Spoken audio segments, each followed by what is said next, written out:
kalau subsidi petrol RON 95 dibatalkan, berapa harga minyak akan naik? Selepas subsidi diesel dimasukkan, harga diesel B10 naik daripada RM2.15 kepada RM3.35 seliter. So sekarang semakin ramai yang risau, sekiranya petrol RON 95 ni ditarik balik dia punya subsidi, berapa harga minyak akan naik? So kita cek harga minyak semasa dulu. RON 95 RM2.05 seliter, RON 97 RM3.28 seliter, RON 100 RM5.05 seliter, dan WePower RM6.11 seliter. Kenapa petrol RON 95 masih murah? Sebab kerajaan masih memberikan subsidi kepada petrol RON 95. So bagaimana untuk mengetahui harga petrol RON 95 tanpa subsidi?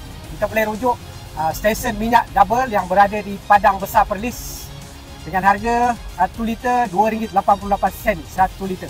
Stesen minyak double hanya menjual minyak tanpa subsidi khas kepada warga asing.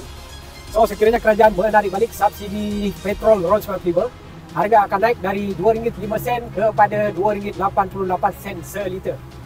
So berapa kenaikan kos tambahan setiap bulan? So sekarang saya ajar korang cara untuk menjimatkan minyak dan petrol.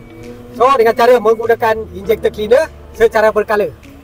Salah satu punca penggunaan minyak yang tinggi ialah injektor ataupun penyuntik bahan api menjadi kotor dan menyebabkan suntikan ataupun semburan tidak sekatang. Dan ini menyebabkan pembakaran tidak sempurna dan membajir minyak.